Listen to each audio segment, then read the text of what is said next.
Hey everybody, welcome back to Springrealms, our wonderful little Patron server where I have accidentally just punched a hole in this very thin floor. Oh boy. Okay, well, I'm here with the Harbour Master. Managed to figure out, and by figure out, I mean I checked the wiki, what the tags for Enderman are and how to change what block he is holding. Kind of sucks that I can't get that to be transparent. I think it's actually just the internal structure of a slime block looking at it. No, it might actually just be the texture, but opaque. Fix your game, Jeb. But we have the Harbour Master here. He's got his special tag, so he's a dungeon boss, which means a number of effects don't work on him, and other things only work on him. Got Boss Aeneas, got the custom name, got the custom missile persistence carrying 165, because I don't know why this is. Enderman carried blocks aren't item entities. Or item values, rather. They're just numbers. And they are specifically, in this case, I think this is under miscellaneous? Nope. Materials? Nope. I can never remember where slime blocks are. They're just down here somewhere. If they are, I have no idea where. Okay, slime. It's under decoration, for some strange reason. But slime is block 165, so if you give them that number in their item held, then they get that. So yay. So we fixed that. Hurrah. The other thing, though, is that I've been working steadfastly upon the mischief system. So if we look over here, this part, at least, is where it will look familiar to people. So here we have our one selection only randomizer, and here is what comes off of it, almost like looking like a railgun. So if I push this button, it will tell me something. It tells me we are going to have mobs, and they are skeleton and a slime. If I push it again, just a slime. And again, gonna be the mini-boss, and you put some kind of limiter on that. Slowness and hunger debuffs. So, what is happening here? Well, as you can see, we've got a few different structure blocks here. So here we have a niblet, which is half of a nibble. Here we have a nibble, which is the 4 blocks that we had before, the 4 bits. And over here we have 2 niblets and 1 bit. And the reason that this is 2 niblets and 1 bit is because these 3 have different probabilities than these 2, because those 2 refer to our Endermen and our slimes, whereas the other 3 are zombies, creepers, and skeletons. And what happens is when they get a signal, the first thing that happens is all of the redstone blocks down here get replaced with this lime green stained glass, which causes all power to come out of this line, which is currently in the process of triggering that, as well as pausing these hoppers. So basically, the only thing that the actual randomizer up here does is unfreeze this hopper by clearing out this result here. So then, as long as the hopper is active, it is triggering these RNG structure blocks to go. The reason that we keep triggering them rather than just triggering them once is that it is entirely possible for no blocks to be placed. So we want to make sure that there is at least 1 redstone block, and if there is at least one redstone block, then the signal comes through. We set the redstone block here, which triggers the actual line that causes the mischief, and because we're feeding a block in power directly into this hopper, it gets locked. Straightforward, but I spent like 2 hours developing this. And then, I'm pretty sure I've talked about this in Book of Lying at some point, but you can actually have chain command blocks require a redstone input, so in this case, we are using that to determine what actually gets turned on. So we just say we have our mischief start up, and then we go through here, and then the only ones that are actually able to function are the ones that have redstone blocks next to them, and then we just get right to the end, which resets that. Which isn't, strictly speaking, necessary, except that if we don't clear it off, then we can't re-trigger this particular command block again. And then we just have 2 of those, so we've got 1 for mobs, and we've got 1 for status ailments. And that is gonna be our full and complete, I believe, mischief system, once I've actually taken out the sort of placeholders here. Downsides of this system is that it can take a while, because once this system comes through, we have to basically rely on the hopper lasting and going through it fast enough that at least one thing comes up. Now, it's not terribly slow, and it's probably not going to be, like, slow enough, like, have enough delay that it's gonna catch players out terribly badly.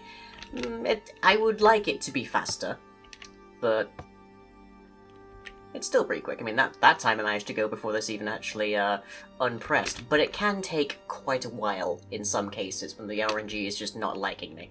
But I'm kind of okay with this. So the plan then is that we basically take the signal that comes through this line, which we could almost do just by tacking on a repeater off this side here, into here where the button is, and that will give us our full mischief system whenever we hit up that. So let's do a little bit of jiggery pokery. So we want to grab that down to here, and let me see if we assume that this block is going to be where we want that command block there to be, then we need to be standing about here relative to it. So, got everything selected. Copy. No, did I not grab a second part? Oh no, I only grabbed the lid. My mistake. They do happen occasionally. Okay. Lid. Okay, so copy, and I can fit in the space. There we go. Good. Paste. Okay, so that puts that where we need it to be. We can get rid of that for now, and if we just take a comparator, which will just reduce any unnecessary delay. What is... oh, right, yes, of course. Because it's a comparator, that means it's actually detecting the outputs, rather than actually waiting for a pulse. But there we go. So that hooks that up, and now we just need to change these coordinates. So that is -4, 3, 6, 2, 6, 5, and -41. And we need to change those over here, where we actually cause these broken pots to send their signal. Right. So now, if I break this particular pot, we should get some mischief. There we go. So we are getting attacked by mobs. A creeper, a zombie, and an enderman. Nice. And if we reset, then we can do that again. So just a creeper that time around. And yeah, we can see there is some distinct delay, but I think we're okay. So, nice. So this is getting to be more the point where I'm trying to build basically my own little redstone computer to run this whole system. Which I totally could, but it would be massive and very laggy. But this is just sort of the things that you kind of just have to go for. I'm just adding a button there so I can trigger it as and when I want.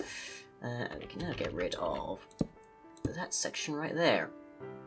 So we get the enchantment table sound of making mischief. We get the reset there. Pretty good. Actually, what is... I think it's 5. Is it 11? I don't recall. What's the value? 5. Okay. Then let's have you set that to stained glass 5. Just for clarity, just so that all of these things look the same. There we go.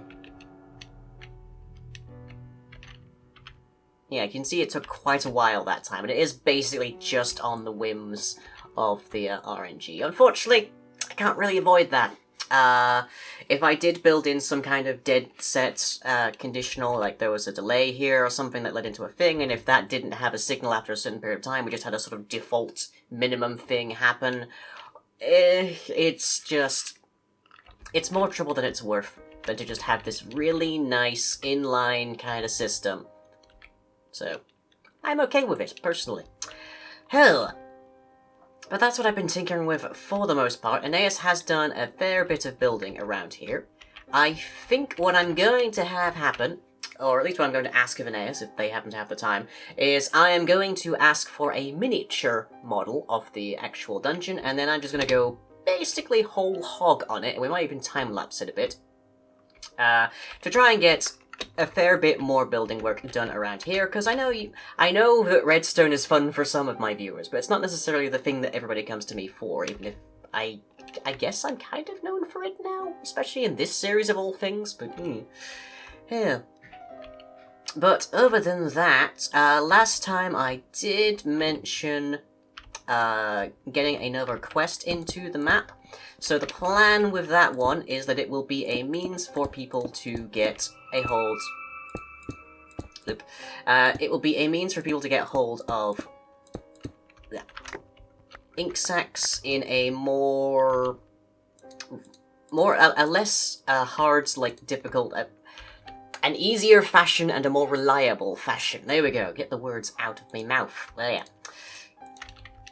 And I'm pretty sure I know what's going to happen there. We'll have a small, I think baby pigman zombie might be the way that we'll do it. So, you'll get the materials, you'll apply some kind of toxin, like some of the anti-spirit maybe. There is divine anti-spirit available in Aranis' dungeon, but I don't think we'll be using that. Because A, that is meant to be used to fight the boss there, and if we split up the resources, then the people who want to fight the boss have to compete with the people who just want to get ink sacs, and that's a little bit on the absurd side of things. But the idea will be that you'll get your items, you'll toss them either in a specific location or at a specific, in specific conditions.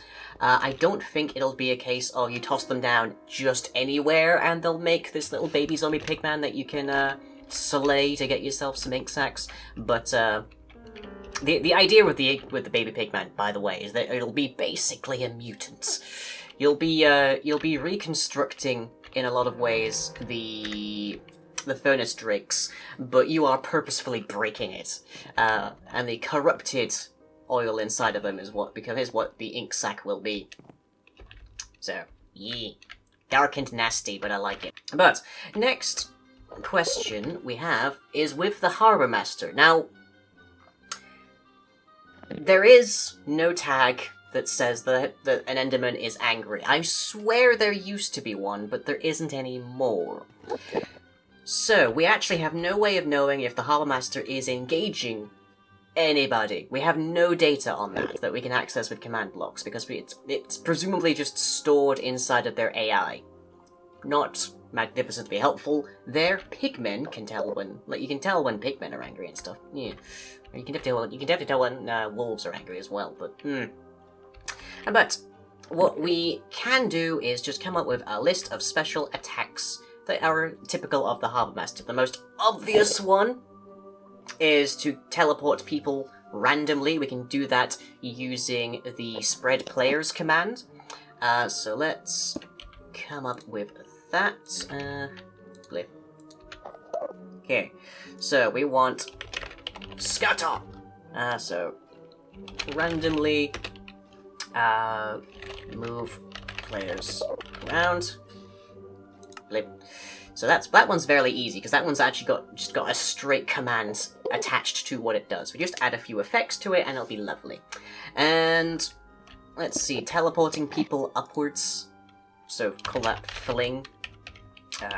Teleport players skywards. We won't send them to the build limit or anything, but we will send them, say, 15-20 blocks up.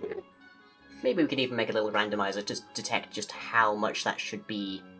That'd be fairly easy, considering we've now got this system. So I could have it be that, for example, we just have a nibble here, which is half a byte, and each individual one teleports the victims 5 blocks up. That's something we could totally do.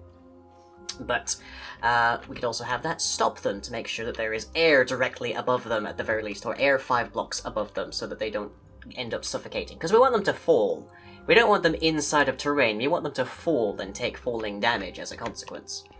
Another thing that I think would be good to have would be, how do I put this?